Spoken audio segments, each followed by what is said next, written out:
Hello viewers, welcome back on personal tutor. दोस्तों, इस video में हम लोग बात करने वाले हैं लीनियर इक्वेशंस के बारे में।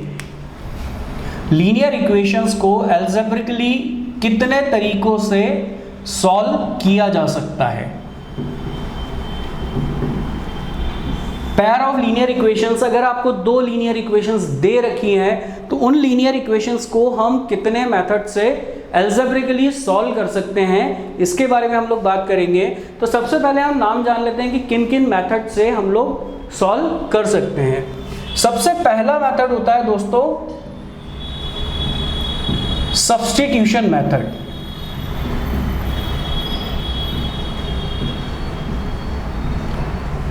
सब्स्टिट्यूशन मेथड में क्या होता है, आपको दो इक्वेशंस दी हुई है, पेयर ऑफ लीनियर इक्वेशंस दी हुई है, तो हम एक इक्वेशन से किसी भी एक वेरिएबल की वैल्यू दूसरे वेरिएबल के टर्म में निकाल लेते हैं।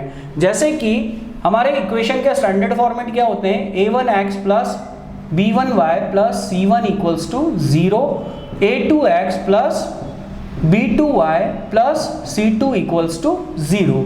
यहाँ इक्वेशन नंबर 1 से मैं x की वैल्यू y की टर्म में निकालता हूँ। तो x की वैल्यू y की टर्म में क्या होगी, a1x इक्वल्स टू, इन दोनों को हम उधर ट्रांसपोज कर देंगे। उधर ट्रांसपोज करेंगे तो ये क्या हो जाएगा, माइनस का c1 और माइनस का b1y। x यहीं रहेगा तो minus c1 plus b1y upon में a1। ये x की वैल्यू कौन सी टर्म में आ गई, y की टर्म में आ गई।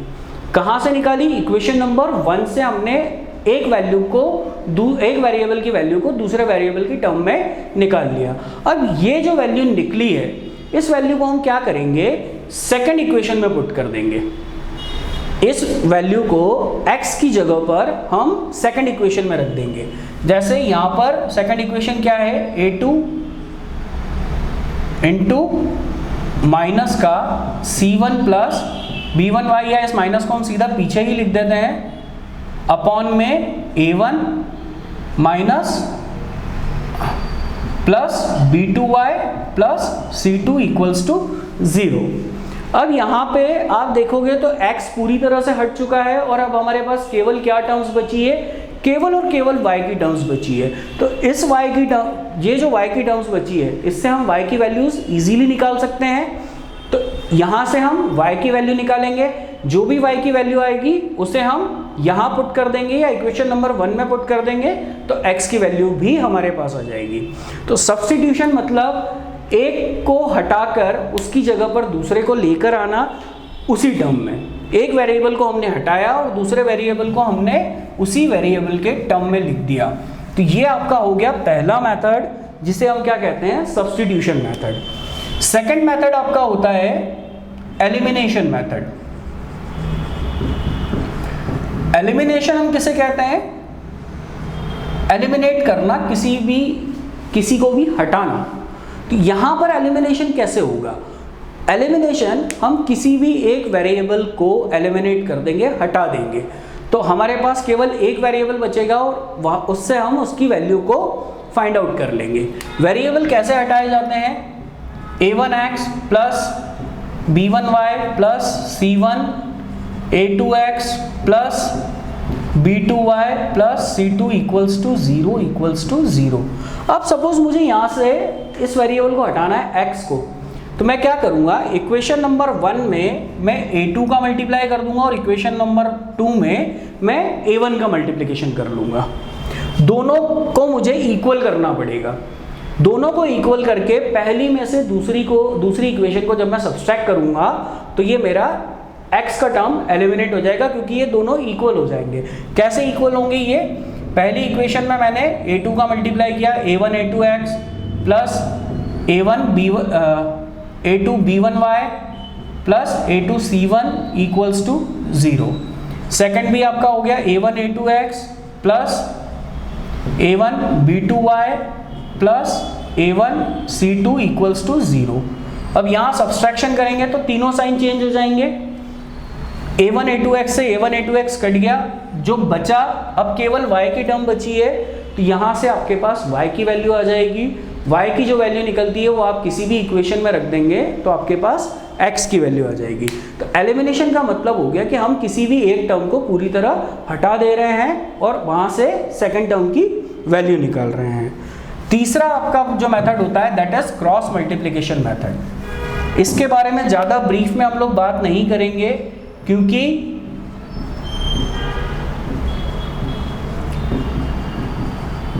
ये जो मेथड है क्रॉस मल्टीप्लिकेशन क्लास 10th के अभी के सिलेबस में से हटा दिया गया है।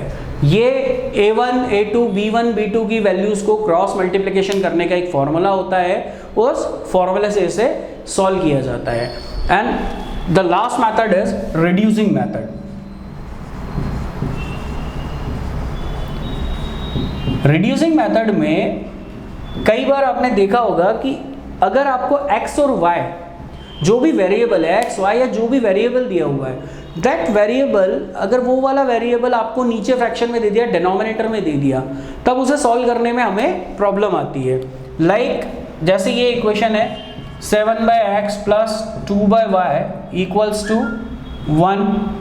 तो अब इस इक्वेशन को अगर मुझे सॉल्व करना है तो मैं एलसीएम लूंगा तो क्या हो जाएगा, इसका एलसीएम xy हो जाएगा। और अगर ये दोनों जॉइंट आ गए तो हम इसको इजीली सॉल्व नहीं कर पाएंगे। तो इसके लिए हम क्या करते हैं, रिड्यूसिंग मेथड यूज़ करते हैं। रिड्यूसिंग मेथड में हम क्या करेंगे, ये जो वेरिएबल आपको दिया हुआ है इसको हम लिख सकते हैं 7 × 1/x और इसको हम लिख सकते हैं 2 × 1/y इक्वल्स टू 1। तो हम 1/x को लेट कर लेंगे किसी भी वेरिएबल के इक्वल और 1/y को किसी भी वेरिएबल के इक्वल लेट कर लेंगे। यहाँ पे मैंने इसे 1/x को a मान लिया और 1/y को मैंने b मान लिया। तो अब ये इक्वेशन आपकी क्या हो जाएगी, 7a + 2b = 1। That means reducing method में क्या हो रहा है, हम जो फ्रैक्शंस दिए हुए हैं उसको रिड्यूस करके इक्वेशन को स्टैंडर्ड फॉर्मेट में लेके आते हैं। स्टैंडर्ड फॉर्मेट के लिए हमने जो वेरिएबल्स यूज़ किए हैं वो वेरिएबल्स की हमारे पास वैल्यू आएगी। जैसे यहाँ पर a यूज़ किया है मैंने तो a की वैल्यू आएगी और a किसके इक्वल है, 1/x के इक्वल है। तो ये जो a की वैल्यू आएगी इसको मैं 1/x के इक्वल कर दूंगा और यहाँ से मेरे पास x की वैल्यू आ जाएगी। तो दोस्तों ये हमने बात की चारों अलजेब्रिक मेथड्स के बारे में जिनसे हम लीनियर इक्वेशंस को सॉल्व कर सकते हैं। दोस्तों इस वीडियो के लिए इतना ही। अगर वीडियो आपको पसंद आता है तो लाइक करें, कमेंट करें और हमारे चैनल को सब्सक्राइब करें। Thank you.